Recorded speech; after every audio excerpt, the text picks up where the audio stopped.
It will happen the way I told you from the start. And when it does, Laura will know exactly what is going on. You have to tell the family, or at least warn Laura. How do I do that? Look at her.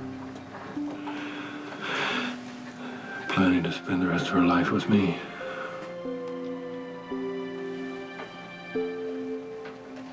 How do I tell her that the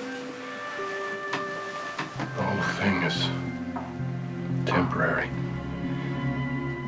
That we knew from the beginning that the treatment wouldn't last. Look at all the progress that Laura's made in such a short time. Nobody expected that. I mean, this is an experimental drug, right? Nobody knows what's really going to happen. You're the one who always says, don't give up hope. Laura deteriorated from catatonia to psychomotor dissociation, which is a physical, chronic condition. No drug can cure it. You've known all along that her decline is inevitable. I knew it was a long shot. I knew that LS-49 was something that she would definitely want to try. And you were right about that. Yeah, I know. I just think you should tell the family the truth so that you can cherish any time you have left together. How long is the drug going to last? Not much longer. She'll get confused. She won't know what she's saying. She won't know where she is. And then there will be moments of stillness where it will seem that she's reverted back to catatonia. It'll only be a matter of days after that where she winds up back where she started. Even after all the progress she's made, after what she faced in that attic. I know, it is no doubt that Laura has made incredible emotional progress. But this is a physical condition. It is inoperable, incurable. Hi. Mr. Spencer, Dr. Scorpio, come in.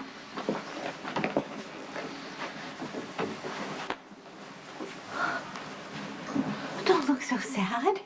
Come on, cheer up. Tell him the good news. Laura's doing remarkably well. Well, that is good news. Yeah, it is.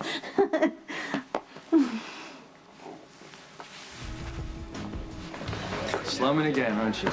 Hey, you know me. It's good to see you, man. You too.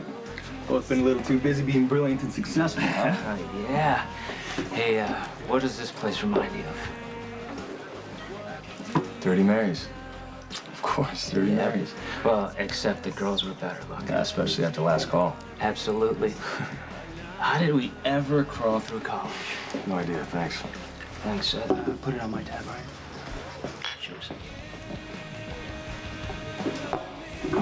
And I never thought I'd end up in a town like this. I told you it wasn't so bad, and you got your things worked out with the old man, didn't That you? cost me part of my liver, but yeah. Hey, the way you used to party, I'm just glad you had some left.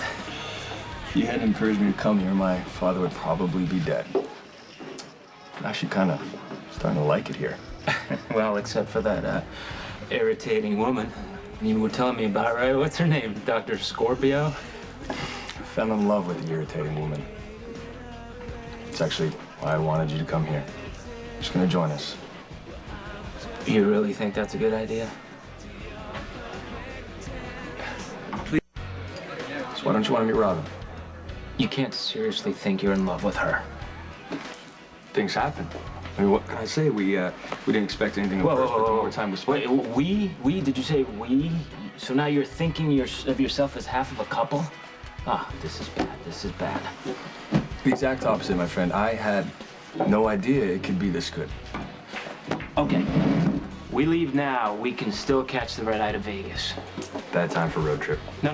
That was the deal, remember? If one of us got too far gone, it was on the other to drag him out to the strip. Let the sounds, the lights, the smoke clear your head. Put things back in perspective, all right? So let's go. Let me save you. I don't need to be saved. Saved from what? Hi. Hi.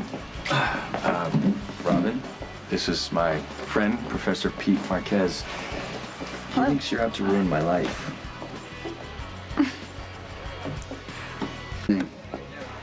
Nothing personal, but to me, you're a mistake. Yeah, you've made that clear. Look, it's not you, though. It's Patrick. He's just not a commitment kind of guy. I mean, he was a legend on campus. Okay. She really doesn't need to know all this. Patrick can't be tied down to one woman. It's not in his genetic code. Changing the subject. No, it's okay. Really, I'm fascinated. And I love arguing with a man that thinks he knows everything. So tell me, why are Patrick and I not good for each other? Okay, how many times did you have to say I love you before you wore him down enough to say it back? Actually, I said it first. Actually, he did. And he serenaded me, complete with my favorite song, flowers and candles. Oh my, this is even worse than I thought. Oh, come on. You don't believe in love? I believe in the notion of love. I believe in the passion and the fever of love, but it never lasts.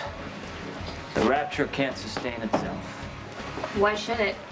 Why should Patrick and I be arrogant enough to think that our love will last forever when we all know nothing ever does? Yeah.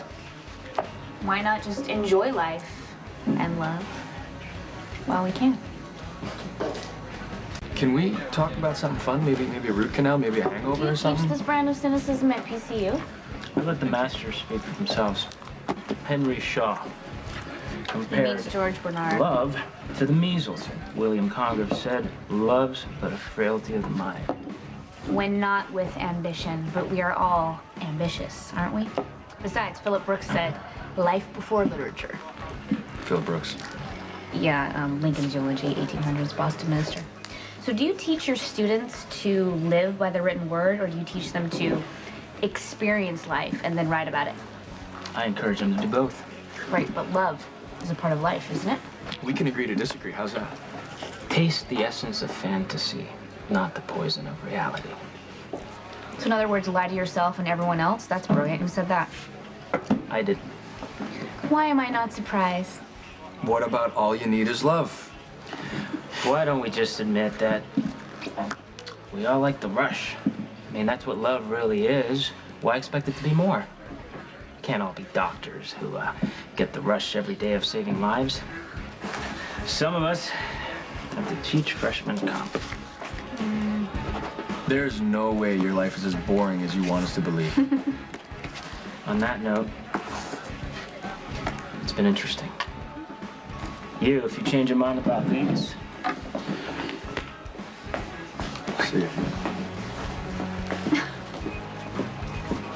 Was I that bad in the beginning? Oh, you are a lot worse than him. Really?